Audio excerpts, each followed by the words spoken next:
میرے پیارے آقا صلی اللہ تعالی علیہ وسلم کے پیارے دیوانوں،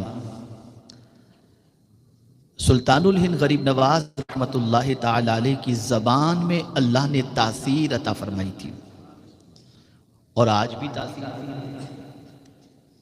وہ جو کہیں مولا سے دور فرما اور وہ اگر کسی کو نصیحت فرمانے اس کے دنیا میں اللہ۔ تو سوال یہ پیدا ہوتا ہے کہ یہ تاثیر خواجہ کی زبان میں آئی کیسے؟ زبان تو ہماری بھی ہے، ہم اپنی زبان سے اپنے بیٹے کو بلائیں، بیوی کو بلائیں تو سیدھے منہ جواب نہ دے، لیکن میرے خواجہ کا عالم یہ ہے کہ جانور کو کہہ دیں بیٹھے رہنا تو جانور بیٹھا رہتا ہے، زمین کو کہہ دیں پکڑ لینا۔ مولا معاملہ کیا ہے کہ خواجہ جو کہہ دیتے ہیں مخلوق مان لیتی ہے، زمین بھی مانتی ہے اور جانور بھی مانتا ہے، تو جواب ملے گا۔ اس کی وجہ کو جاننے کی کوشش ہوگی۔ تو سلطان الہند غریب نواز رحمۃ اللہ تعالی علیہ کی زبان کی تاثیر کی حکمت میں آپ کو بتا دوں۔ جب بنگال کی سرزمین پر آپ میں سے بہت سارے ان علاقوں سے بھی تشریف لائے ہیں، بنگال ہے، اس طریقے سے بہت سارے علاقوں سے آپ آئیں، تو بنگال کی سرزمین پر جب میرے خواجہ تشریف لے گئے اور جب آپ نے نصیحت فرمائی، واعظ فرمایا، تو آپ کی نصیحتوں کو سن کر کم و بیش 5 لاکھ لوگوں کو اللہ نے ہدایت فرمائی۔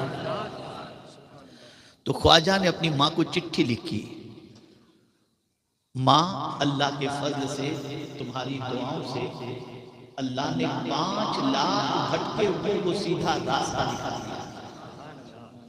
تو ماں نے جواب میں لکھا، بیٹے معین الدین، یہ تیرا کمال نہیں ہے، یہ تیرا کمال نہیں ہے بیٹے، یہ اس دودھ کا کمال ہے جو میں نے تجھے باوضو پلایا تھا۔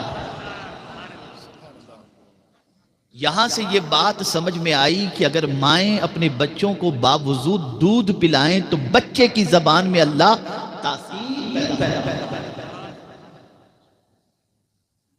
سلطان الہند غریب نواز رحمۃ اللہ تعالی علیہ ہمیشہ باوضو رہتے، اور یہ بات اچھی طریقے سے کہ باوضو رہنے والا گویا اس طریقے سے ہے جیسے اس نے شیطان کے مقابلے میں اپنے آپ کی حفاظت کا پورا انتظام۔ وضو مومن کا ہتھیار ہے، الوضو سلاح المؤمن، وضو مومن کا ہتھیار ہے۔ آقا کریم رؤوف الرحیم علیہ التحیۃ والتسلیم ارشاد فرماتے ہیں، الوضوء علی الوضوء نور علی نور، وضو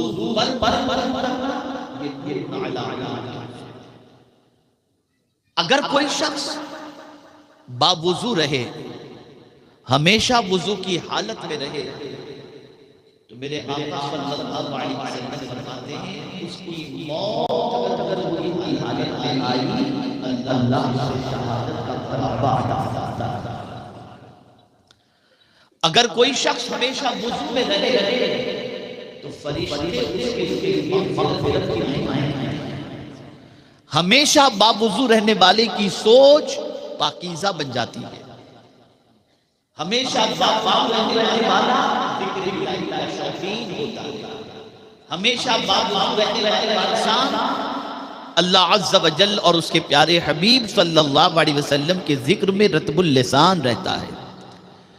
تو میرے پیارے آقا صلی اللہ علیہ وسلم کوشش کریں ہمیشہ باوضو رہتے، ادھر وضو کا پھر کریں۔ یہ خواجہ کی بارگاہ کا سب سے بڑا تحفہ اور عظیم تحفہ ہے۔ میں اگر اس وقت آپ کے سامنے کرامتوں کا تذکرہ کروں یا سلطان الہند غریب نواز علیہ رحمۃ والرضوان کی عظمتوں کے تذکرے کروں تو سننے کے بعد آپ کی محبت میں اضافہ تو ہوگا، اور ہونا بھی چاہیے، بلکہ پہلے سے آپ کے دل میں جو محبت ہے وہی محبت آپ کو یہاں چلائی ہے۔ اب اس محبت کے رشتے کو مضبوط کرنے کے لیے ضرورت ہے کہ ان کی تعلیمات کو اپنے سینے سے لگا لو۔ اور میں آپ کو وہ عمل بتاتا ہوں جو عمل صرف دنیا میں نہیں بلکہ آخرت میں بھی کام ہے۔ آج خواتین ہوں یا مرد ہوں، اچھے سے اچھا چہرے کی صفائی اور خوبصورتی کے لیے اور صاف استعمال کرتے ہیں کہ چہرے کا رنگ نکھر جائے، کھل جائے۔ لیکن میں آپ کو ایسا عمل بتاتا ہوں کہ کسی میک اپ کی ضرورت نہیں، کسی قیمتی صابن کی ضرورت نہیں۔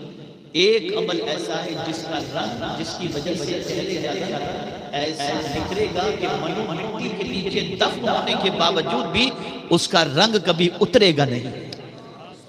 میرے آقا صلی اللہ علیہ وسلم ارشاد فرماتے ہیں کہ قیامت میں صفیں لگیں گی کم و بیش 120،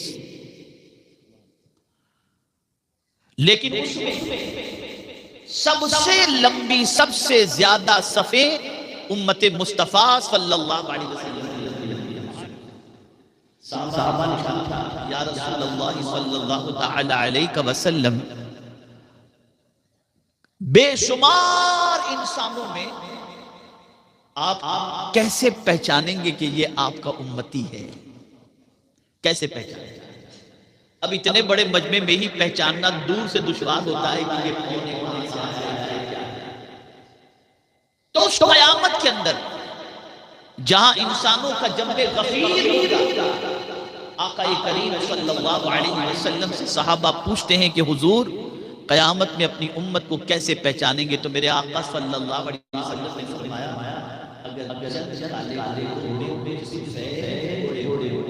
تو کیا اگر کچھ سفید گھوڑے ہیں تو کیا ان سفید گھوڑوں کو پہچاننے میں دشواری ہوگی؟ صحابہ نے کہا نہیں۔ تو میرے آقا صلی اللہ علیہ وسلم فرماتے ہیں قیامت میں میں اپنی امت کے وضو کرنے کی وجہ سے ان کے اعضاء کے چمک سے میں پہچان جاؤں گا کہ یہ میرے امت۔ یعنی دنیا میں انسان جو وضو کیا ہوگا اس وضو کی وجہ سے نہ قبر کی مٹی اس وضو کی چمک کو مٹا سکے گی، نہ صدیاں گزر جانے کے باوجود اس وضو کی جو ہے بلکہ آقا فرماتے ہیں کہ قیامت کے دن اعضائے وضو کے چمک سے میں پہچان جاؤں گا کہ یہ میرے امتی ہیں۔ یہاں سے یہ بات سمجھ میں آئی جو ہمیشہ باوضو رہتا ہے اللہ اس کے وجود کو چمک والا، روشنی والا بنا دیا۔ اس لیے آج یہاں سے یہ سبق سیکھ کر کے جائیں اور اپنے گھر جا کر اپنی گھر والیوں سے، اپنی بچیوں سے، اپنی بیٹیوں سے، بہنوں سے کہیں کہ کھانا جب بھی بناؤ اور آپ بھی اپنی زندگی باوضو گزارنے کی کوشش کریں۔ اب فائدہ کیا ہوگا؟ فائدہ یہ ہوگا کہ آپ ایسے بن جائیں گے پاک رہنے کی وجہ سے کہ کوئی آپ سے محبت کرے، اللہ آپ سے محبت فرمائے گا۔ کہ میرا رب فرماتا ہے ان اللہ یحب التوابین ویحب المتطہرین، بے شک اللہ توبہ کرنے والے سے محبت فرماتا ہے۔ تو میرے پیارے آقا صلی اللہ علیہ وسلم کے پیارے دیوانوں، ایک حدیث عرض کر کے میں اپنی گفتگو کو ختم کرتا ہوں۔ آقا کریم صلی اللہ علیہ وسلم کی بارگاہ میں ایک صحابی حاضر آئے جو ضعیف القلب تھے اور آ کر عرض کرتے ہیں سرکار میرے لیے دعا فرمائیں کہ اللہ مجھے شہادت کا مرتبہ عطا فرمائے۔ جب لوح محفوظ پیش اولیاء ہے کہ اولیاء کرام لوح محفوظ پر لکھا ہوا زمین سے پڑھ لیتے ہیں، تو نبی کا آقا کریم صلی اللہ علیہ وسلم نے بھی لوح محفوظ پہ دیکھا تو میدان جنگ میں لڑتے لڑتے شہادت کا مرتبہ ان کے نصیب میں لکھا ہوا نہیں تھا، لیکن سرکار سے مانگا تھا۔ اور میرے آقا کی شان یہ ہے کوئی مانگے تو حضور نہ، اسی کو میرے آقا کہتے ہیں واہ کیا جود و کرم ہے، شہر برکات سیدھا نہیں سنتا ہی مانگ اب انہوں نے مانگا تھا شہادت کی موت، تو میرے آقا صلی اللہ علیہ وسلم نے فرمایا سنو، رات کو جب سویا کرو تو باوضو سویا کرو۔ ایک رات وہ صحابی سوئے، صبح کو اٹھ نہ سکے، رات ہی میں روح پرواز کر گئی۔ صحابہ کو میرے آقا صلی اللہ علیہ وسلم نے ایک قاعدہ کلیہ عطا فرما دیا، مانگا تھا صحابی نے، کام ہو گیا، سارے امتیوں کا کام ہو گیا۔ سرکار صلی اللہ علیہ وسلم نے فرمایا جس کو وضو کی حالت میں موت آ جائے اللہ اسے شہادت کا مرتبہ عطا فرماتا ہے۔ تو آپ یہاں سے یہ سبق سیکھ کر کے جائیں کہ وضو کے پابند رہیں، ہمیشہ اللہ تعالیٰ وضو کی برکت سے ذکر و اذکار کی توفیق بھی عطا فرماتا ہے۔ اور مختصراً یہ کہ میرے خواجہ کی زبان میں جو اللہ نے تاثیر عطا فرمائی تھی، کئی اسباب کے ساتھ ساتھ ایک سبب یہ بھی تھا کہ میرے خواجہ کی زبان کبھی سچ کے علاوہ کچھ نہیں بولتی تھی، اور ہمیشہ میرے خواجہ باوضو رہا کرتے تھے، تو جو وہ کہتے تھے مولا وہ کر دیا کرتا تھا۔ تو ہمیں بھی چاہیے کہ ہم سلطان العلم غریب نواز رحمۃ اللہ تعالیٰ کی بارگاہ میں عرس کے